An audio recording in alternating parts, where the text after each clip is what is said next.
অসমবাসী ৰাইজ নমস্কাৰ আপোনালোক সকলোকে আন্তৰিক শুভেচ্ছা আৰু অভিনন্দন জনালো মই ইংৰাজে আকৌ আহিলো আপোনালোকৰ মাজলৈ এটা সুন্দৰ দিনৰ শুভকামনালৈ বৰ্তমান আজি মই উপস্থিত আছো অসমৰ এনে এজন বিশিষ্ট ব্যক্তি বাসগৃহত আজি মই তেখেতৰ সৈতে আপোনালোকক পৰিচিত কৰাব গৈ আছো আপোনালোকে সকলোৱে জানে আজি মোৰ সৈতে আছে ময়ূৰ বৰা ছাৰ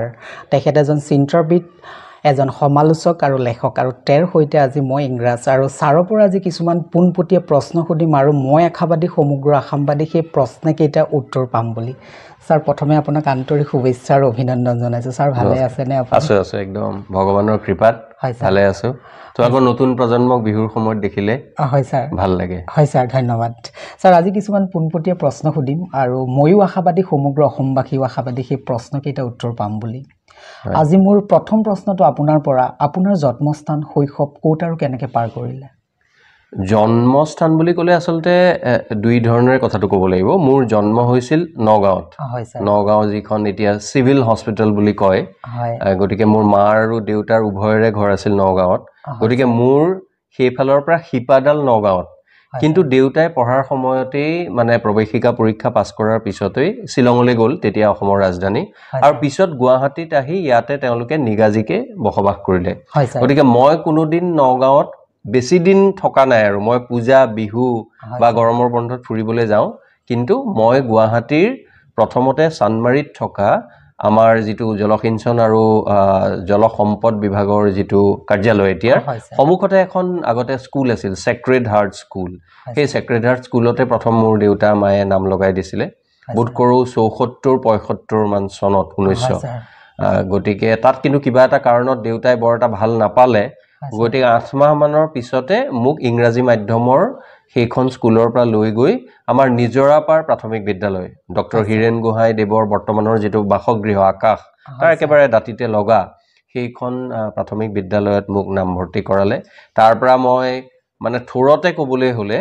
মানে মই এলপি পৰীক্ষাত কামৰূপৰ ভিতৰত প্ৰথম হৈ উত্তীৰ্ণ হৈছিলো কটন কলেজিয়েট স্কুললৈ গলো মাজতে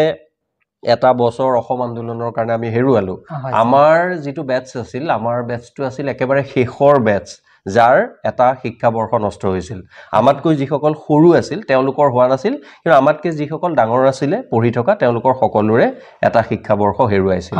আমি আছিলো শেষৰটো বেটছ কটন কলেজৰ পৰা 1987 চনত মই হাইস্কুল শিক্ষান্ত পৰীক্ষাত উত্তীৰ্ণ হৈ আমি কটন কলেজত নাম লগালো বিজ্ঞান বিভাগত আৰু 1989 চনত 89ত মই তাৰ প্ৰায় মানে হায়াৰ সেকেন্ডাৰী উচ্চতৰ মাধ্যমিক পৰীক্ষাত উত্তীৰ্ণ হৈ ভালেমান মই অভিযান্ত্ৰিক মহাবিদ্যালয় এতিয়া এনআইটি বুলি কয় তেতিয়া আৰইসি বুলি কৈছিল তাতো মই এখন পাইছিলো যদিও কিবা এটা বিজ্ঞান ভাল লগা নাছিল বাবে মই সম্পূৰ্ণ বিজ্ঞানৰ পৰা গৈ বুৰঞ্জী বিভাগত মেজৰ অনাৰ্স লৈ দিল্লী বিশ্ববিদ্যালয়ত হান্সৰাজ কলেজত পঢ়িছিল হয় স্যাৰ স্যাৰ এইখিনতে মই আৰু এটা প্ৰশ্ন লৈ আহিছো কাৰণ প্ৰত্যেকজন পিতৃ-মাতৃ নিজৰ সন্তানক লৈ একোটা সপোন থাকে নহয় জানো বাৰু আপোনাৰ পিতৃ আৰু মাতৃ আপোনাক লৈ এনে কি সপোন ৰচিছিলে যে মোৰ ল'ৰাটো আগলৈ এটোৱে কৰিব লাগিব না সেইটো কথা মানে তুমি ইংৰাজী একদম ভাল প্ৰশ্ন কৰিছা মোৰ মানে পিতৃ-মাতৃ হেৰুৱাটো বহু দিন হ'ল মাতৃক 1993 চনত আৰু পিতৃক হেৰুৱাও 11 বছৰ হ'ল 2013 চনত হয় স্যাৰ গতিকে তেওঁলোকৰ সপোন বুলি ক'লে আসলতে মোক সেইটো কথাই এটা মিশ্ৰিত অনুভূতিৰ মানে সৃষ্টি কৰে মনত এইভাবে তাৰমানে সকলো মাক দেউতাকৰে নিজৰ ল'ৰা ছোৱালীক লৈ সপোন থাকে কিন্তু মোৰ তথাপিও ভাব হয় মই যেহেতু একমাত্ৰ সন্তান আছিলো মোক লৈ আৰু পঢ়াত মানে বেয়া নাছিলো বাবে মই ভাল আছিলো বুলি নকওঁ মোক লৈ বহুত সপোন দেখিছিল আৰু মই ভাবো মোৰ জীৱনৰ আটাইতকৈ এটা ভাল সিদ্ধান্ত দেউতা মায়ে লোৱা মোক এই ইংৰাজী মাধ্যমৰ বিদ্যালয়খনৰ পৰা নি অসমীয়া মাধ্যমৰ বিদ্যালয়ত মানে নাম লগাই দিলে মই তাৰ বাবে মই ভাবো অসমীয়া ভাষা সাহিত্য সংস্কৃতিৰ লগত বেছিকৈ মই আপোন হৈ পৰিলো আৰু বেছিকৈ চিনাকি হ'বলৈ পৰিচয় হ'বলৈ সুবিধা পালো তে দেউতাহঁতে লোৱা এটো সাংঘাতিক ডাঙৰ সিদ্ধান্ত তাৰ পিছত কিন্তু মই যেটো সিদ্ধান্ত মই লৈছিলো মই ভাবো মোৰ জীৱনত যোগাত্মক সেই কথাটোৱে কিন্তু দেউতা মাক বৰ আমনি দিছিল বৰ দুখ দিছিল মোৰ বেয়াও লাগে পাছলৈ বুজি পালে মই যেতিয়া কটন কলেজত মানে বিজ্ঞান শাখাৰ পৰা মোটামুটি ভাবে এটা ফল দেখুৱাই মই মানে অভিযান্ত্ৰিক ইঞ্জিনিয়াৰিংত সিট পায়ো যেতিয়া মই নগল মানে সিট পোৱা কথাটোৱে মা দেউতাকে ভাল পাইছিল কিন্তু সিট পাই যেতিয়া নগলো মই কলো যে মই ইতিহাস আৰু দৰ্শন পঢ়িম হিষ্ট্ৰী এণ্ড ফিলসফি তেতিয়া মধ্যবিত্ত মানুহৰ যেটো হয় একমাত্ৰ সন্তান ইঞ্জিনিয়াৰিং RECত চিট পাই নপঢ়ি দিল্লীত হিষ্ট্ৰী পঢ়িব ফিলচফি পঢ়িব এটা মানে ডাঙৰ চিন্তা ডাঙৰ মোৰ কাৰণে যোগাত্মক মা দেউতাই বুজি পালে কিন্তু সেই সময়ত মা দেউতাই বহু দিনলৈ খুব বেয়া পাইছিলে মানে দুখ পাইছিল আৰু কিন্তু মই লোৱা সিদ্ধান্তটোৰ আগত কেতিয়াও বলপূৰ্বকভাৱে নাই ইঞ্জিনিয়াৰিং পঢ়িবই লাগিব এই কথাটো কোৱা নাছিল সেইকাৰণেও মই অতি সশ্ৰদ্ধভাৱে মোৰ মা প্ৰয়াত বনলতা বৰা আৰু দেউতা প্ৰয়াত ভাৰত চন্দ্ৰ বৰাক সদায় মই সোঁৱৰো আৰু সদায় তেওঁলোকক মই শ্ৰদ্ধা জ্ঞাপন কৰোঁ হয় ছাৰ তাৰপিছত যেতিয়া আপুনি মানে দিল্লীলৈ ৰাওনা হ'ল দিল্লীৰ পিছত আপোনাৰ তাৰ পৰা শিক্ষা শেষ কৰি সমাপ্ত কৰি কৰ্মজীৱন আপুনি ক'ত কেনেকৈ পাৰ কৰিলে কৰ্মজীৱন এইখিনিত মানে আছিল ইংৰাজ মোৰ অকণমান ঘাত প্ৰতিঘাতো আছে দিল্লীৰ মই দ্বিতীয় বৰ্ষৰ যিটো পৰীক্ষা আছিলে 91 চনত মই যেতিয়া তাত তেতিয়া আমাৰ অসমত কি আছিলে পাৰ্ট 1 দুবছৰৰ পিছত দিয়ে পাৰ্ট 2 টো 3 বছৰৰ পিছত দিয়ে আমাৰ যিটো ইয়াত স্নাতক বা ডিগ্ৰী বুলি কয় দিল্লীত আকৌ তিনিটা আছিল তেতিয়া সেমিষ্টাৰ হোৱা নাই পাৰ্ট 1 পাৰ্ট 2 পাৰ্ট 3 হয় ছাৰ পাৰ্ট 1 টো মোৰ গ'ল পাৰ্ট 2 পৰীক্ষা 1991 চনত মই দিব লাগে তাৰ দুদিনৰ আগতে মানে যিদিনৰ পৰা পৰীক্ষা হ'ব দুদিনৰ আগৰ গধূলি দিল্লীৰ বিজয়নগৰ এতিয়া দিল্লী বিশ্ববিদ্যালয়ৰ বহু ছাত্ৰ ছাত্ৰী সেই অঞ্চলত থাকে আমাৰ সময়তো আছিলে তাতে মোৰ এটা দুৰ্ঘটনা হয় দুৰ্ঘটনা মই ৰাস্তা পাৰ হৈ থাকোতে ওলোটা দিশৰ পৰা অহা এখন দুচকীয়া বাহনে মোক খুন্দা মাৰি প্ৰায় মোৰ দুইডাল টিবিয়া ফিবুলা বুলি কয় এই যিডাল হাড় দুডাল ভাঙিলে মই 6 মাহ পুৰা বিচনাত থাকিব লগা হ'ল 4 মাহ সম্পূৰ্ণভাৱে আৰু শেষৰ 2 মাহ মই উঠিলো গতিকে সেইটো কাৰণে মোৰ সেই বছৰটো নষ্ট হ'ল মই পৰীক্ষা দিব নোৱাৰিলো 4 বছৰীয়া হ'ল 4 বছৰ 93 চনত যেতিয়া মই শেষৰ মানে পাৰ্ট 3 পৰীক্ষা দিয়াৰ আকৌ আগে মোৰ মা মানে অকমান দুৰাৰোগ্য ৰোগত তেওঁ আক্ৰান্ত হয় দেউতাও অকমান স্নায়বিক কিবা কিবি অসুবিধা আছিল সেইবোৰ হাতে পাছে চাই মই স্নাতক পৰীক্ষা দিয়াৰ পিছতে মই গুৱাহাটীলৈ ঘূৰি আহিলো ইতিমধ্যে মা অলপ দিনৰ পিছতে ঢুকাল মই স্নাতক হোৱাৰ মানে 2-3 মাহ মানৰ পিছতে তাৰ পিছত দেউতা মই থাকি আমি চানমাৰীত বসবাস কৰিছিলো দেউতাও চৰকাৰী চাকৰিয়াল আছিল তেতিয়া মই বিভিন্ন প্ৰতিযোগিতামূলক পৰীক্ষাৰ বাবে নিজকে সাজু কৰিছিল আৰু সাজু কৰি মোৰ কবলৈ ভাল লাগে বা নতুন প্ৰজন্মক মানে তেওঁলোকে ধৰি লওক ময়ূৰ বৰা এটা দিশে দেখে যে অলপ খঙাল নেকি মানুহজন মানে সদায় ৰাজনীতিবিদৰ লগতো কাজিয়া পেচাল মানে কাজিয়া কোনো ব্যক্তিগত কাৰণত নহয় কাৰণ মই সকলোকে সমালোচনা কৰি থাকো কংগ্ৰেছ বিজেপি আৰু অৰাজনৈতিক দলকো কৰো কিন্তু আচলতে মই কবলৈ ভাল পাওঁ যে সেইজন মই কোনো দম্ভ বা অহংকাৰ কৰি নাই কোৱা মই সেই সময়ত ভাৰত চৰকাৰৰ বিভিন্ন পৰীক্ষা দি 7টা চাকৰি পাইছিলো আৰু তাৰ ভিতৰতে মই তুমি যেটো প্ৰশ্ন সুধিছা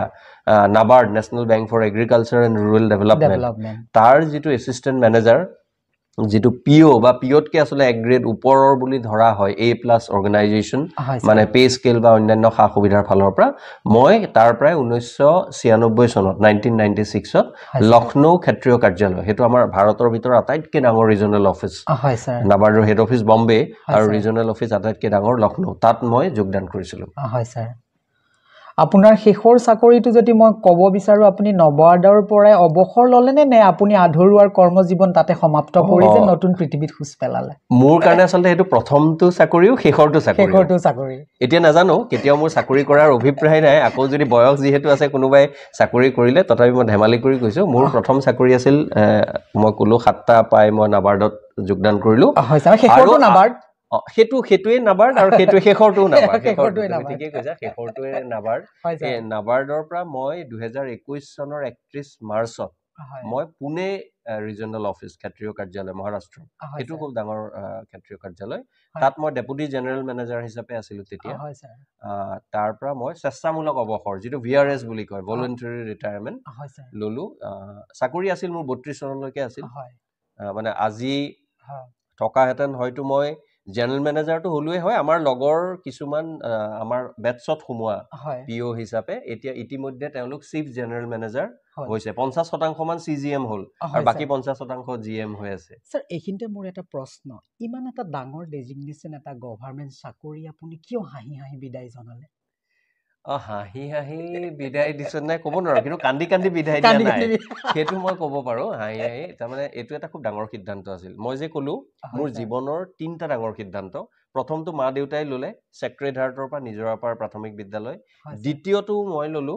যে মই ইঞ্জিনিয়াৰিং নপঢ়ি দিল্লীলৈ গলো আৰু তৃতীয় ডাঙৰ সিদ্ধান্তটো হ'ল 2021 চনত মোৰ আৰু 11 বছৰ মান চাকৰি থাকোতে তুমি কোৱাৰ দৰে এটা বহু সা সুবিধা দৰমহাৰ পিনৰ পৰা ভাল তেনে এটা চাকৰি মই স্বেচ্ছামূলকভাৱে এৰি মই নিজে ভাল পোৱা জগতখনলৈ আহিলোঁ তাৰ সেই ক্ষেত্ৰত মই মোৰ পৰিবাৰ ল'ৰা ছোৱালী সকলোৰে লগত আলোচনা কৰি বিত্তীয়ভাৱে ফাইনেন্সিয়েলি কিছু হয়তো তাৰ বাবে ক্ষতিগ্ৰস্ত নোহোৱা নহয় কিন্তু মই ভাবোঁ অকল টকা পইচাটোৱে জীৱনৰ শেষ কথা নহয় এটা পৰ্যায়লৈ ডেফিনেটলি মানে নিশ্চিতভাৱে টকা পইচাটো লাগেই আমি এটা ধৰণৰ মই নকওঁ যে মই খুব কষ্টত ডাঙৰ হৈছোঁ মই নাই হোৱা মোৰ মায়েও চাকৰি কৰিছিল দেউতায়েও কৰিছিল গতিকে এটা স্বাচ্ছন্দ্যময় জীৱন খুব বিলাসী জীৱন নহ'লেও আমি কটাইছিলোঁ গতিকে এতিয়াও সেইটো কাৰণে টকা পইচা লাগে কিন্তু মই ভাবিলোঁ যে মই 25 বছৰ চাকৰি কৰিলোঁ এতিয়া মই অলপ নিজৰ কামবোৰ কৰিম নিজে ভাল পোৱা কামবোৰ নিজে ভবা ধৰণেৰে বেছি ভালকৈ কৰিম আৰু সেইবাবেই আজি হয়তো মই নাবাৰ্ডাত থকা হয় আজি অফিচলৈ যাব লাগিল হয় তোমাৰ লগত এনেকৈ মই ইণ্টাৰভিউ দিনত দিব নোৱাৰিলোঁ হয় এতিয়া দিব পাৰিছোঁ ছাৰ এইখিনিতে মোৰ আৰু এটা প্ৰশ্ন যিহেতু মই সাহিত্যিক জগতখনত যেতিয়া প্ৰথম খোজ পেলাইছিলে জীৱনৰ কোনখন কিতাপ আপোনাৰ জীৱনৰ প্ৰথম ৰেঙনি মেলিছিলে সেইখনৰ পৰা আপোনাৰ জীৱনৰ বাট মুকলি হৈছিল সাহিত্যিকৰ পৃথিৱীত কিতাপ বুলি মই ইংৰাজ কোৱাতকৈ মই প্ৰথম কিন্তু 1982 চনৰ কথা কওঁ মই 6ষ্ঠ শ্ৰেণীত আছিলোঁ তেতিয়া ভৱেন্দ্ৰনাথ শইকীয়া নামেই যাৰ পৰিচয় তেখেতৰ সম্পাদনাত সফুৰা বুলি এখন শিশু আলোচনী ওলায় সেইখন আলোচনীতে প্ৰথমতে মই আনন্দৰাম বৰুৱা পণ্ডিত প্ৰবৰ আনন্দৰাম বৰুৱা তেওঁৰ বিষয়ে মই প্ৰথমটো মোৰ লেখা লিখিছিলোঁ গতিকে মই আৰম্ভণিটো মই ভাবোঁ মই তেওঁলোকৰ কিছু হ'লেও আশীৰ্বাদ পাইছোঁ যেন মোৰ লাগে ভাল লাগিছিল মই কটন কলেজিয়েট স্কুলত পঢ়ি থাকোঁতে মানে ডাকুৱালজনে যেতিয়া দুখন সফুৰা লৈ আহিছিল মানে সেইটো এটা সাংঘাতিক ডাঙৰ মানে অনুভূতি যে 6ষ্ঠ শ্ৰেণীৰ ছাত্ৰজনে লিখিছে ওলাইছে আৰু তেওঁক ইমান সন্মান সহকাৰে বাই পোষ্ট পঠিয়াইছে আৰু মই স্কুলত মোৰ শ্ৰেণীকোঠাত শিক্ষক আৰু অন্যান্যসকলৰ আগত গ্ৰহণ কৰিছোঁ শিক্ষকসকলেও মোক অনুপ্ৰেৰণা দিছিল তাৰ পৰা আৰম্ভণি মই অসমবাণী প্ৰহৰী এতিয়া নাই প্ৰহৰীখন মই বহু লিখিছিলোঁ তেতিয়া স্কুলত থাকোঁতে হঠাৎ কটন কলেজত অহাৰ পিছত মোৰ লগৰ ল'ৰা ছোৱালী অধিকাংশই সেই সময়ত আকৌ তেতিয়া ইংৰাজী মাধ্যমৰ পৰা অহা আছিল ডন বস্কো ছেইণ্ট মেৰিজ আৰু হলি চাইল্ড আৰু আছিল কটন কলেজিয়েট কামৰূপ একাডেমীটো আছিলেই তেতিয়া মই ভাবিলোঁ সেই সময়ত কেতিয়াবা জেদ ভাবোঁ জাগে যে মই ইংৰাজীত লিখিব পাৰোঁ নাই আৰু দেউতাই কিন্তু এই কথাটো সদায় জোৰ দিছিল যে যদিও তেওঁ মোক অসমীয়া মাধ্যমৰ বিদ্যালয়লৈ আনিলে ইংৰাজী শিক্ষাৰ গুৰুত্বটো কিন্তু তেওঁ সাংঘাতিক ধৰণে বুজিছিল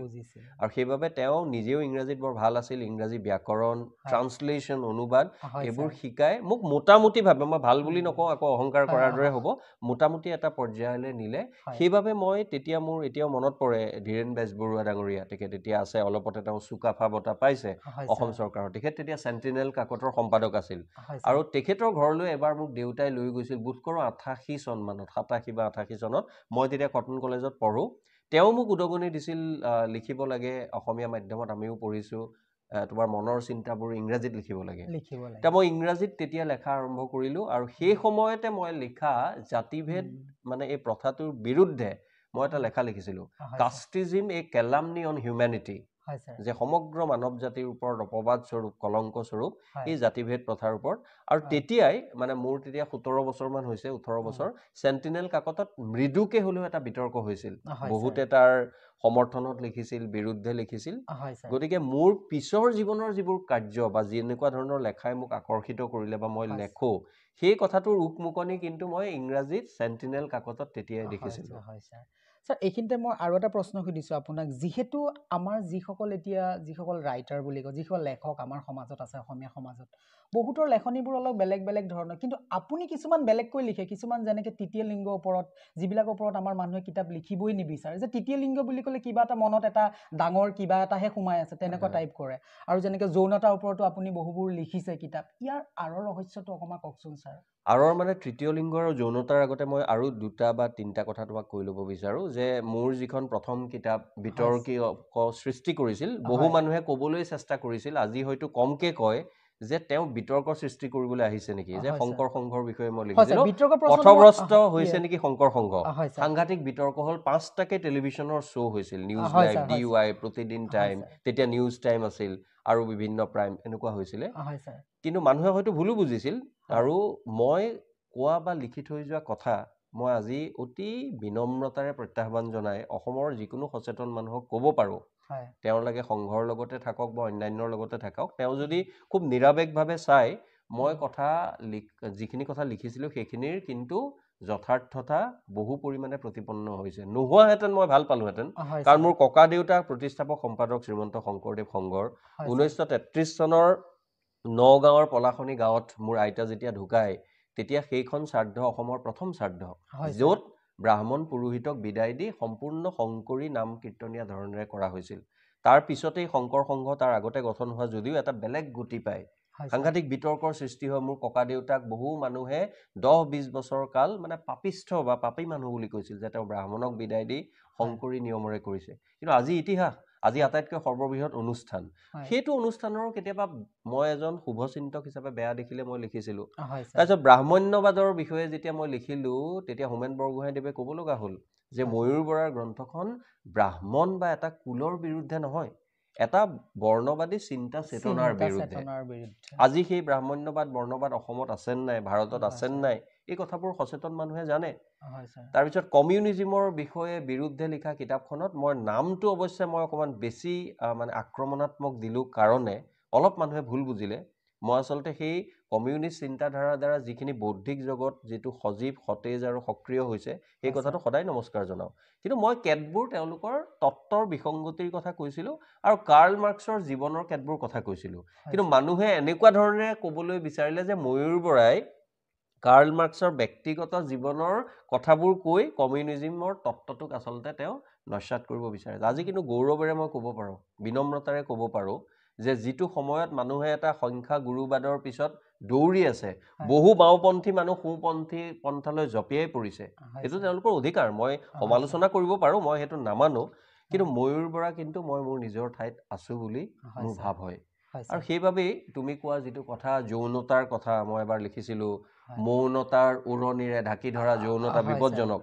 মানে কিহৰ বাবে এইবোৰ কথা আলোচনা কৰিব লাগে কিহৰ বাবে নতুন প্ৰজন্মৰ লগত প্ৰাপ্তবয়স্ক হোৱাৰ পিছত আমি কেতবোৰ কথা খুলি পাতিব লাগে তাৰ গুৰুত্ব আছে তৃতীয় লিংগৰ কথাটো মই বহুবাৰ বহু ক্ষেত্ৰত কৈ আহিছোঁ যে এসময়ততো মহিলাক বা এতিয়াও পুৰুষ প্ৰধান সমাজক মহিলাক চলেবলৈ কৌশলে আমি হেয় প্ৰতিপন্ন কৰোঁ আমি নকৰিলেও বহু মানুহে কৰিবলৈ চায় এসময়ত আজিৰ পৰা মহিলাৰ অৱস্থা কেনেকুৱা আছিল স্থিতি কেনেকুৱা আছিল আজি তৃতীয় লিংগৰ স্থিতি তেনেকুৱা কিয়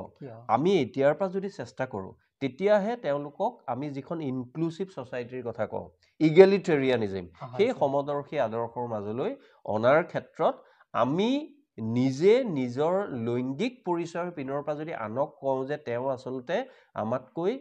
নিম্ন বা তলৰ সেই কথাটো ভুল কথা সেই কথাটো মানৱতাৰ বিৰুদ্ধে কোৱা কথা আৰু সেইবাবেই মই ভাবোঁ তৃতীয় লিংগৰ কথা এতিয়াতো সুপ্ৰিম কোৰ্ট হাই কোৰ্ট বহুতে তেওঁলোকৰ সম্পূৰ্ণ সমৰ্থনত নহ'লেও বহু পৰিমাণে তেওঁলোকৰ মনৰ দুখ বেদনা বুজিবলৈ চেষ্টা কৰিছে আৰু ঠিক তেনেকৈ মানে যৌনতাৰ কথাটো এটা থাকিব সকলো মানুহৰ ক্ষেত্ৰতে সুস্থ মানুহৰ ক্ষেত্ৰত সেই কথাবোৰ নিৰাবেগভাৱে আলোচনা বিশ্লেষণ কৰাত আচলতে আমি এখন মানে মুখা পিন্ধি ভণ্ডামীৰ মুখা পিন্ধি থাকিব নালাগে বুলি মই ভাবোঁ কোনোবাইতো এইবোৰ কথা উত্থাপন কৰিব লাগিব আৰু মই কেতিয়াও কোৱা নাই ইংৰাজ যে মইহে উত্থাপন কৰিছোঁ বহু মানুহে কৰিছে কিন্তু মই ভাবোঁ যিহেতু মোৰ জন্ম বা মই এইটো সময়ত লিখা মেলা বেছিকৈ কৰিলোঁ যি সময়ত টেলিভিশ্যন এইবোৰ আধুনিক প্ৰযুক্তিৰ মাধ্যম আজি তুমি আহিছে গতিকে মই হয়তো কিছুমান ক্ষেত্ৰত আনতকৈ মোৰ লেখাৰ বাবে হয় নহয় নাজানো কিন্তু মই যিহেতু অকণমান এটা যোগাত্মক হুলস্থুল সৃষ্টি কৰিব পাৰোঁ বুলি ভাবোঁ সেইকাৰণে হয়তো মানুহৰ মনত কোনোবাই ভাল পায় কোনোবাই একেবাৰে বেয়া পায় আৰু তেনেকুৱা ধৰণৰ মোৰ এইখিনিতে আৰু এটা প্ৰশ্ন যিহেতু অলপ আগতে আপোনাক নিউজ হেল্থ প্লাছৰ পৰা আপুনি এটা এৱাৰ্ড পাবলৈ সক্ষম হৈছিলে আৰু ইয়াৰ ভিতৰতো আপুনি বহুবোৰ কলেজত বহুবোৰ আপুনি বক্তা প্ৰদান কৰিছে আৰু বহুবোৰ কলেজত স্কুল আৰু যিহেতু স্মাৰ্ট বুক নামৰ আপুনি বহুবোৰ তাৰ ওপৰতো কিছুমান ইয়াৰ কৃতিত্বটোৰ বিষয়ে অকণমান কওকচোন ছাৰ কৃতিত্ব ঠিক নহয় আচলতে মানুহে চেষ্টা কৰিলে এই যে ঘঁহি থাকিলে যে আচলতে শিলু হৈ যায় তেনেকুৱা নিচিনা কথা মোৰ মনত পৰে এতিয়া নিউজ হেল্থ প্লাছৰ কথা তুমি কৈছা মই কৃতজ্ঞতাও জনাইছোঁ যে best bilingual orator of the present day Assam এইটোতো মই ভাবোঁ অলপ অতিৰঞ্জন হৈছে তথাপিও মই বাইলিংগুৱেল মানে অসমীয়া ইংৰাজীত কওঁ অসমত সম্ভৱতঃ মই সৰ্বাধিক হয়তো আমাৰ যিটো স্মাৰক বক্তৃতা অম্বিকাগিৰি স্মাৰক বক্তৃতা পুষ্পলতা দাস স্মাৰক বক্তৃতা যোগীৰাজ বসু গিৰিধৰ শৰ্মা এনে বিভিন্ন ধৰণৰ দুলাল মহন্ত যোগেন্দ্ৰ নাৰায়ণ ভূঞা পদ্মলোচন ভূঞা স্মাৰক বক্তৃতা দিছোঁ আৰু বহু আছে সেই ক্ষেত্ৰত কলেজ বা বিশ্ববিদ্যালয় কেতিয়াবা স্কুলেও মোক নিমন্ত্ৰণ কৰে, মই যাওঁ, মনৰ কথাখিনি কওঁ। কাৰণ প্ৰথম কথা হ'ল নতুন প্ৰজন্মৰ ওপৰত মোৰ বিশ্বাস আছে আৰু মই ভাবোঁ আমি নিজৰ মাজত হাই বিয়ৈ হুলস্থুল কৰি থকাতকৈ নতুন প্ৰজন্মক যদি আমি অনুপ্ৰেৰণা যোগাব নোৱাৰোঁ তেতিয়াহ'লে সঁচা অৰ্থত আমাৰ ভৱিষ্যত বৰ ভাল নহয়। সেইবাবে মই তোমাক শেষত খালি এই প্ৰশ্নটোৰ এটা কথা ক'ব বিচাৰোঁ, এই যে আজি তুমি কৈছা যে দ্বিভাষিক শ্ৰেষ্ঠ বঁটা পোৱা মানুহজনৰ লগত তুমি আছা, প্ৰশ্ন সুধিছা, মই কিন্তু কামৰূপ একাডেমী স্কুলত প্ৰথমটো মোৰ জীৱনৰ যিটো আকস্মিক বক্তৃতা 1980 নে 81 চনত মোৰ দেউতাই লৈ গৈছিল, বৰ আশাৰে বাট চাইছে ল'ৰাটো পঢ়াত ভাল ক'ব, ঘৰত মই কৰি থাকোঁ। মই যেতিয়া এইখন তুলিলোঁ, মই এইটো কওঁ যে সকলোকে কওঁ নতুন প্ৰজন্মক যিসকলে চায় যে মানুহৰ বহু খলা বমা থাকে, তাৰ পৰাই মানুহে উঠিব লাগে। মোৰ হাতত পৰিলে গুৱাহাটীৰ নৰ্দমা। এনেকে ললো, লৈ পেলাই গৈছো, দেউতাই আশাৰে ৰৈছে, বহু মানুহ 50 জন চাই আছে যে ল'ৰাই ভাল কৰিবা, বক্তৃতা দিব। মই মাত্ৰ এটা বাক্য কৈছো যে মোৰ ভাগত পৰিল গুৱাহাটীৰ নৰ্দমা। তাৰপিছত বোধ কৰোঁ মই 1 মিনিট 1.5 মিনিট সময় একো কোৱা নাই, আৰু এটা সময়ত উদ্যোক্তাসকলে বুজিলে যে তেওঁ নোৱাৰিব বা ই নোৱাৰিব, গতিকে গৈ পেলাই মোৰ দেউতাৰ মুখলৈ চাবলৈ লাগিছে, কিন্তু থৰ হৈ আছে। তাৰমানে কিমান মানুহক সেই যিটো নাৰ্ভাছ হোৱা বুলি কয় তেনেকুৱাই হৈছিল চাগে, নহ'লেতো আৰু একো কথা নাই, নৰ্দমাৰ বিষয়েতো আৰু 3টা বাক্য ক'ব পাৰিলো হয় বা 5টা বাক্য, কিন্তু একোৱেই ক'ব পৰা নাই। তাৰ পিছত কিন্তু মই সেই কথাটো প্ৰত্যাহ্বান হিচাপে লৈ যেতিয়া এনেকুৱা ধৰণৰ সুবিধা পাওঁ, নাবাৰ্ডত কাম কৰোঁতেও মানুহৰ ফেয়াৰৱেল হয়, কিবা হয়, কথা ক'বলৈ মই চেষ্টা কৰোঁ। আৰু কওঁতে যেতিয়া কয় মানুহে যে পাওঁ যে মই পাছ কৰিছোঁ, অন্তত বেয়া নহয়, মানুহে কয় শুনি বেয়া পোৱা নাই, সেই কথাটো গুৰুত্বপূৰ্ণ। এটা কথা মই কওঁ, সকলোৱে নিজা নিজা শৈলী থাকে বক্তৃতাৰ, কিন্তু বক্তৃতাৰ মাজত অসমৰ বহু মানুহৰ মাজত ৰসবোধটো অলপ কমকে আছে, অনবৰত খুব গহীন গম্ভীৰ চিৰিয়াছ হৈ থাকে, গোটেই পৃথিৱীখন যেন মই লৈ ফুৰিছোঁ, মই যদি অলপ হাঁহো গোটেই পৃথিৱীখনৰ ক্ষতি হ'ব। এনে এটা ভাৱ যদি আমি ত্যাগ কৰিব পাৰোঁ, তেতিয়াহ'লে অলপ ৰসৰ যদি অৱতাৰণা কৰিব পাৰোঁ, তেতিয়াহ'লে বহু মানুহ কিন্তু ভাল বক্তৃতা শুনিবলৈ আহে বা আহিব বুলি মই ভাবোঁ। ছাৰ, এইখিনিত মোৰ আৰু এটা প্ৰশ্ন, যিহেতু আপুনি সমালোচক হিচাপে বহুবোৰ মই চাওঁ নিউজ মানে কিবা কাৰণেতো আপুনি চবতে আপুনি মাত মাতে বা এইটো এনেকুৱা হ'ব লাগিছিল, এইটো এনেকুৱা হ'ব লাগিছিল, কিন্তু আজি মোৰ প্ৰশ্নটো হ'ল, যিহেতু অসম আৰু অসমীয়াৰ ভৱিষ্যত, কি ক'ব আপুনি? প্ৰথমতে অলপ মই ৰসৰ কথা কৈছিলোঁ, ৰসটো কৈ যাওঁ। তুমি যে ক'লা চবতে মাত মাতে, এইটো একেবাৰে নোহোৱাও নহয়, মাত নামাতিলেও মানুহে আকৌ সামাজিক মাধ্যমত প্ৰশ্ন কৰে, আহোঁতে দুজনে কৈ পঠাইছে কিন্তু সেই চাওক যে চবতে মাত মাতে, কিন্তু মাত নামাতিলেও বিপদ। মাত নাপাতিলে ক'ব ময়ূৰীৰ পৰা মৌন কিয় হ'ল, ক'ৰবাত কিবা মেনেজ হৈ গ'ল নেকি, এনেকুৱা ধৰণৰ আজিকালি খুব তেনেকুৱা কথাবোৰ চলেতো, মেনেজ হৈ গ'ল নেকি। মই মেনেজ হৈ যাওঁ অসম আৰু অসমীয়াত্বৰ বাবে, আৰু সেইটোৱে মোৰ গুণ বা মোৰ এটা সম্পদ বুলি মই ভাবোঁ, এতিয়ালৈকে অন্তত বুকুত হাত থৈ মই ক'ব পাৰোঁ। তুমি যিটো কথা কৈছিলা, হাঁহি ধেমালি সকলো লাগিব, কিন্তু আমাৰ জাতিটো, ভাষাটো, সাহিত্য, সংস্কৃতি আৰু অসমৰ সমূহ এই জনগোষ্ঠীয় এই জীৱন, সেই মহামতী ধৰি লওক চুকাফাই আৰম্ভ কৰা অসমীয়া জাতি, মহাপুৰুষ শ্ৰীমন্ত শংকৰদেৱ মাধৱদেৱে যিটো পৰ্যায়লৈ সংকীৰ্ণতা আৰু সাম্প্ৰদায়িকতাৰ ঊৰ্ধ্বলৈ লৈ গৈ অসমীয়া জাতিক এখন সুন্দৰ পৃথিৱীৰ লগত চিনাকি কৰি দিলে, সেই অসমীয়া জাতিৰ বৰ্তমানৰ অৱস্থাবোৰ দেখিলে মন প্ৰাণ আচলতে বেয়া লাগে। তেতিয়া যি ৰাজনৈতিক দলেই হওক, যি অৰাজনৈতিক দলেই হওক, যিমান শক্তিশালী মানুহেই হওক, অসমীয়াই হওক বা তেওঁ বেলেগেই হওক, তেওঁলোকৰ বিৰুদ্ধে বা তেওঁলোকৰ সেই পদক্ষেপৰ বিৰুদ্ধে ভাৰতীয় সংবিধানে মোক যিটো অধিকাৰ দিছে, তাক অপব্যৱহাৰ নকৰাকৈ সুস্থভাৱে ব্যৱহাৰ কৰি মই আমাৰ কথাবোৰ ক'ব বিচাৰোঁ। মোৰ কোনো ৰাজনৈতিক ইচ্ছা নাই। মই যেতিয়া VRS লৈছিলোঁ, পত্নীৰ পিনৰ পৰা এটাই চৰ্ত আছিল যে VRS লোৱা 11 বছৰ চাকৰি আছে, CGM নোহোৱা একো আপত্তি নাই, কিন্তু ৰাজনীতিত যোগদান কৰিব নোৱাৰিবা। আৰু মই মোৰ নিচিনা মানুহ, তুমি যদি ময়ো বৰা ছাৰক তুমি এটা কথা সুধিবা যে ভৱিষ্যতৰ ৰাজনীতিৰ কিবা পৰিকল্পনা আছে নেকি? আজিৰ দিনলৈকে কোনো ধৰণৰ ৰাজনৈতিক পৰিকল্পনা নাই। বহু মানুহে কয় দেই, মই এতিয়া তুমি খুলি কোৱা কাৰণে কৈছো, অলপ দিনৰ আগতে ইয়াতে এইখন চোফাতে মোৰ ভাল বন্ধু, তেওঁ খুব ডাঙৰ লয়াৰ, কোনোবা ডাঙৰ অফিচাৰ, কোনোবা জাজ, তেওঁলোকে আহি কৈছিল যে ময়ূৰ তই যাব লাগে যে পাৰ্লিয়ামেণ্টত বা এনেকুৱাত গৈ কথা ক'ব লাগে, এনেকুৱা ধৰণৰ কথা, ইয়াতে আৰু কিমান কথা কৈ থাকো। কিন্তু মই জানো যে সেইখন এটা সাংঘাতিক এখন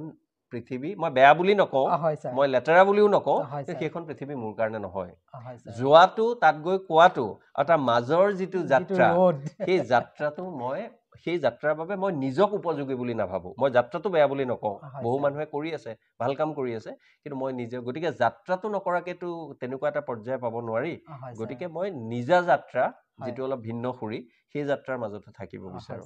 স্যাৰ এইখিনিতে মোৰ আৰু এটা প্ৰশ্ন আপোনাৰ পৰা, যিহেতু অসমৰ ৰাজনীতিত মানে যিখন পথাৰ বুলি কৈছো, মই পথাৰখনত আপোনাৰ দৃষ্টিভংগীত অসমলৈ এটা আমূল পৰিৱৰ্তন আহিব গৈ আছে নে অসমখন বেলেগ এটা দিশলৈ গৈ আছে? আমূল পৰিৱৰ্তন মই এইটো কথা ক'ব লাগিব যে আমাৰ বৰ্তমানৰ মুখ্যমন্ত্ৰী মাননীয় ডক্টৰ হিমন্ত বিশ্ব শৰ্মা তেখেতৰ প্ৰায়বোৰ নীতিকে সাধাৰণতে মই বিৰোধেই কৰোঁ, তোমালোকে হয়তো দেখিছা মানে, কিন্তু মই এটা কথা বিশ্বাস কৰোঁ যে মানুহজনৰ ঐতিহাসিকভাৱে কিছুমান কথা গুণৰাজি বিশ্লেষণ হ'ব। এটা কথা কিন্তু মই দেখিছোঁ যে আমাৰ প্ৰায় সমবয়সী, মোতকৈ অকণমান ডাঙৰ হয়তো, তেওঁ ইচ্ছা কৰাহেঁতেন অসমৰ ভৱিষ্যতটো আৰু খুব ভাল সুন্দৰ কৰিব পাৰিলেহেঁতেন, কিন্তু কিহৰ বাবে তেওঁ সেই দীৰ্ঘকালীন তেনেকুৱা এটা আঁচনি নলৈ হ্ৰস্বকালীনভাৱে এই ধৰণৰ মেৰুকৰণৰ কথা, এই ধৰণৰ মানে সুশাসনৰ জৰিয়তেও ডক্টৰ হিমন্ত বিশ্ব শৰ্মাই তেওঁৰ যিটো ভাৱমূৰ্তি মানুহৰ মনৰ মাজত মনোজগতৰ মাজত নিগাজি কৰিব পাৰিলেহেঁতেন, সেই সুবিধাটো তেওঁ পাইছে, কিন্তু পোৱাৰ কষ্ট কৰি পাইছে। কাৰণ তেওঁতো আগৰ মুখ্যমন্ত্ৰীবিলাকক তুমি মনত ৰাখা, মই নাম ক'ব নিবিচাৰোঁ, তেওঁলোকে ভবা নাছিল কিন্তু মুখ্যমন্ত্ৰী হৈ গ'ল। হিমন্ত বিশ্ব শৰ্মাই কষ্ট কৰি বিসম্বাদো কৰিছে, কৰি এসময়ত গৈ মুখ্যমন্ত্ৰী হ'ল। গতিকে তেওঁ সুশাসনৰ এটা আৰ্হিৰ জৰিয়তে বহু কাম কৰিব পাৰিলেহেঁতেন, কিন্তু সেইটো প্ৰায়ে নকৰি মানে কৰি আছে, কিন্তু লগতে সমান্তৰালভাৱে এই মেৰুকৰণৰ কথা, কিছুমান অদৰকাৰী কথাত মানে তেওঁ নামি পৰা বা তেওঁৰ ৰাজ্য যি ধৰণে চলাইছে এই ধৰণৰ কথাৰ বাবে মই ভাবিছোঁ তেওঁৰ ক্ষতি হোৱাতকৈও অসমৰ ক্ষতি হৈছে। গতিকে মই তোমাৰ এই জৰিয়তেও তেখেতক আহ্বান জনাম যে এই 65-35 মেৰুকৰণৰ এনেকুৱাবোৰ কথা বাদ দি সুশাসনৰ এটা আৰ্হিৰ জৰিয়তে অসমীয়া মানুহক, বহু মানুহে বহু শুভাকাংক্ষী যি তেওঁৰ ধৰি লোৱা মই কি ক'ম চাটুকাৰ বা তেওঁক মানে তৈলমৰ্দন কৰাত বিশ্বাস নকৰে, কিন্তু তেওঁৰ ভালখিনি অসমৰ ভালৰ বাবে ব্যৱহাৰ হোৱাত বিশ্বাস কৰে। কাৰণ আমিতো আৰু এনেই কান্দি থাকি হুলস্থুল কৰি নাই, এনেকুৱা এজন মানুহ লাগে, তেনেকুৱা কৰি থাকি লাভ নাই। আমি অলপ বাস্তৱমুখী প্ৰেক্টিকেল হ'ব লাগিব। প্ৰেক্টিকেল হৈ মই আকৌ কওঁ তেওঁ পাৰিব, কিন্তু তেওঁ কিছুমান কথা এৰিব লাগিব, আৰু সেই কথাবোৰ আন্তঃগাঁথনি উন্নয়নটো হৈছে আমি দেখিছোঁ, দৰকাৰতকৈ বেছিও হৈছে। গুৱাহাটীত ইমান উৰণীয়া সেতু নালাগে বুলি আমি বাৰে বাৰে কৈ আছোঁ, বহু মানুহে কৈ আছোঁ, তথাপি তেখেতৰ নেতৃত্বত কৰি আছে। ঠিক আছে, গণতান্ত্ৰিকভাৱে নিৰ্বাচিত তেওঁলোকে কৰক, আমিও আমাৰ বিৰুদ্ধাচৰণ আমি সমালোচনাৰ মাজেৰে কৰিম, কিন্তু আন্তঃগাঁথনিৰ লগতে আমাৰ এতিয়া শিক্ষা ক্ষেত্ৰৰ যিখন ছবি ওলাইছে দুদিনমান আগত, আমাৰ ইয়াত MMR মানে চাইল্ড মৰ্টেলিটি, মেটাৰ্নেল মৰ্টেলিটিৰ যিবোৰ হাৰ, সেইবোৰৰ হাৰবোৰ দেখিলে আমি সাংঘাতিক আগবাঢ়ি যোৱা বুলি ক'ব নোৱাৰোঁ। আৰু সেইদিনা ডাক্তৰ অজিত বৰুৱাই গোলাঘাটৰ ভাল লেখক, তেওঁ চিকিৎসকো, শংকৰ বৰুৱা বিপ্লৱী বীৰ তেওঁৰ ল'ৰা, মই প্ৰায়ে কোৱা কথাটো তেওঁ এটা সুন্দৰভাৱে কালি নে পৰহি আমাৰ অসমত লিখিছে। তেওঁ কৈছে যে আমি অনুকৰণৰ ক্ষেত্ৰত অসমীয়া কিন্তু 1 নম্বৰ, বাহিৰা সকলো কথা অনুকৰণ কৰি আমি এইটোতো হৈছে ডক্টৰ হিমন্ত বিশ্ব শৰ্মাৰ দুখ নাই, এইটো অসমীয়া মধ্যবিত্ত মানুহৰ এটা কথা, বেলেগক অনুকৰণ কৰোঁ, কুলাৰটো এৰি বোকাৰটো। মই সদায় কৈ থাকোঁ, আমাৰ বিয়াবিলাকত আজিকালি বিয়া নাম নবজাই হ'ল, এতিয়া বিয়াৰ ছিজন চলি আছে, তুমি এই কেমেৰাটো লৈ গ'লে দেখিবা ডাঙৰ যিবোৰ ভাল বিয়া দেখাত আটক ধুনীয়া, তাত দেখিবা দুৰ্ভাগ্যজনকভাৱে সকলোতে নহয় প্ৰায়ভাগতে সংগীত মেহেন্দি দেখিবা। আমাৰ বিয়ানামখিনিও যদি বৰ্তাই ৰাখিব পৰাহেঁতেন, মই কোৱা নাই বাহিৰতো ল'ব নালাগে, বাহিৰতো সংস্কৃতি মানে দিয়া লোৱা, কিন্তু অসমীয়াই খালি লৈ লৈ লৈ লৈ নিজৰটো পাহৰি গ'ল, অসমীয়া একাংশ মানুহে। সেইবোৰ কথাই মই ভাবোঁ অসম আৰু অসমৰ ভৱিষ্যতৰ কথা তুমি কৈছা, তাত অকলতো আৰু দিছপুৰৰ ভূমিকা নহয়, আমাৰো ভূমিকা আছে, আমাৰ দায়িত্ব কৰ্তব্য আছে। আমাৰ মধ্যবিত্তীয় মানুহখিনিয়ে ভোটৰ ক্ষেত্ৰত তেওঁলোক বৰ গুৰুত্বপূৰ্ণ নহয়, কিন্তু সমাজখনক নেতৃত্ব দিয়াৰ ক্ষেত্ৰত ডাঙৰ ডাঙৰ লেখক, সাংবাদিক, ডাঙৰ ডাঙৰ চিন্তাবিদ, এইটো বেছিভাগেইটো মধ্যবিত্ত সমাজৰ, তেওঁলোকৰ পৰা কিন্তু অসমীয়া সমাজখনে আৰু বহু পাবলগীয়া আছে। এই অনুকৰণ বা কেতবোৰ স্থূল ৰুচিৰ কথাত বন্দী হৈ থকা জাতিটোৱে আচলতে মোৰ ভাবিবলৈ ভয় লাগে যে যিটো জাতিৰ মাজত মই ক'লোঁ চুকাফা, লাচিত, মহাপুৰুষ শ্ৰীমন্ত শংকৰদেৱ, মাধৱদেৱ, আজি ডক্টৰ মহেশ্বৰ নেওগ, বাণীকান্ত কাকতি, সূৰ্য ভূঞা, বিৰিঞ্চি বৰুৱা, লক্ষীনাথ বেজবৰুৱাৰ দৰে ব্যক্তিৰ জন্ম, কমলাকান্ত ভট্টাচাৰ্যৰ দৰে ব্যক্তিৰ জন্ম আমি শেষত গৈ সেই অগ্নিকবি কমলাকান্ত ভট্টাচাৰ্যৰ কথাবোৰে আওৰাব লাগিব নেকি যে অসম শ্মশান নোহে কোনে হয় এই কথাখিনি মই অকল দিছপুৰ দিল্লীক নাই কোৱা এই কথাখিনি মই আত্মসমালোচনাৰ জৰিয়তে উত্তৰণ বিচৰা প্ৰতিজন চিন্তা কৰিব পৰা অসমীয়াক কৈছো আৰু সেইখিনিয়ে কৈ আহিছো আৰু তাৰ দ্বাৰাই মই মেনেজ হৈ থাকিব বিচাৰো মই বেলেগৰ দ্বাৰা আৰু মেনেজ হ'ব নিবিচাৰো কৈছিলে যে মইবোৰে স্যাৰ মেনেজ মাজত কিন্তু বৰ আনন্দত আছো বহু দুখ বহু নেতিবাচক কথা দেখিলেও মই কিন্তু সেই এটা বলিষ্ঠ আশাবাদে মোক প্ৰেৰণা দিয়ে আৰু সেইখিনি কথাই মই নতুন প্ৰজন্মক ক'ব বিচাৰো যিসকল লোকক মই সততে লগ পাওঁ যে বহু খলাবমা থাকিলেও নেতিবাচক কথা থাকিলেও এই আশাই মানুহক জীয়াই ৰাখে আশাত বন্দী জীৱন স্যাৰ মোৰ শেষৰটো প্ৰশ্ন আপোনালৈ যিহেতু ভৱিষ্যতৰ পৰিকল্পনা ভৱিষ্যতৰ পৰিকল্পনা বুলি ক'লে মোৰ আচলতে লিখা বা এনেকুৱা জাতীয় পৰিকল্পনাটো আছে আৰু গতিকে গোটেইখিনি কথা মই ভাবো আৰু অকমান অসমৰ ইতিহাস চৰ্চা আৰু আম্বেদকাৰ চৰ্চা মানে আমাৰ অসমৰ ক্ষেত্ৰত আম্বেদকাৰৰ ওপৰত সমগ্ৰ পৃথিৱীত যেনেকৈ মহাত্মা গান্ধীৰ ওপৰত সাংঘাতিক চৰ্চা হৈছে হাজাৰতকৈ ওপৰ কিতাপ আছে আম্বেদকাৰৰ ওপৰতো যোৱা 20-30 বছৰত হ'বলৈ লৈছে আমাৰ অসমত আম্বেদকাৰ বুলি ক'লে সাধাৰণতে এটা বিশেষ জাতি বা বিশেষ সম্প্ৰদায় দলিত সম্প্ৰদায় বা সেই পদদলিত নিষ্পেষিত লোকৰ বাবে কষ্ট কৰা বা এজন যুদ্ধ কৰা মানুহৰ ছবি আহে কিন্তু তেওঁৰ হেতুটো হয়েই তেওঁতো তাৰ প্ৰতীক হয়েই তাৰ বাহিৰেও কিন্তু আমাৰ সমগ্ৰ ভাৰতীয় সংবিধান জুৰিস্প্ৰুডেন্স বা তেওঁৰ যিটো প্ৰজ্ঞাৰ যিটো পৰিধি এটা আসলে সাংঘাতিক বহল সেই বিষয়ে অকমান গভীৰলৈ গৈ কিবা এটা কাম কৰাৰ মন আছে বিশেষ এটা বিষয় বাছিলো তে সদ্যহতে মই অসমৰ ইতিহাস আৰু আম্বেদকাৰৰ জীৱনৰ কেতবোৰ দিশক লৈ কাম কৰাৰ মন আছে অসমবাসী ৰাইজ আজি আমাৰ অনুষ্ঠান ইয়াতে আমি শেষ কৰিলো অনাগত দিনত মই ইংৰাজী আকৌ আহিম এনেকুৱা সুন্দৰ অনুষ্ঠানবোৰ আপোনালোকলৈ লৈ আহিবলৈ মই প্ৰয়াস কৰিম কিন্তু এটা কথা কেতিয়াও নাপাহৰিব আপোনালোকে ইংৰাজী অসমীয়া ইউটিউব চেনেলটো like comment share and subscribe কৰিব কেতিয়াও নাপাহৰিব তেতিয়াহে জীৱনৰ বিশাল সাগৰখনত মই সাঁতুৰিব পাৰিম ছাৰ আজি আমাৰ অনুষ্ঠান ইয়াতে শেষ কৰিলো ভগৱানে কুশলে ৰাখক তোমালোকক ভালে ৰাখা মোৰ ক'বলৈ একো নাই নিজৰ বিবেকক সুধি নিজৰ পুৰণি আমাৰ সেই সন্ত পুৰুষ বীৰ বীৰাংগনা মহান মনীষীসকলৰ কথা মনত ৰাখি বৰ্তমান সময়ত কৰ্মমুখী জাতীয়তাবাদৰ জৰিয়তেহে অসমীয়া জাতিৰ উত্তৰণ সম্ভৱ বুলি মই ভাবো অকল ভাষণ অকল লেখা মেলাৰ জৰিয়তে নহয় কাম কৰিব লাগিব আৰু যিকোনো কামৰ সেই ভূপেন হাজৰিকাই কোৱা ডিগনিটি অফ লেবাৰ শ্ৰমৰ মৰ্যাদা আমি বুজিব লাগিব হয় স্যাৰ ধন্যবাদ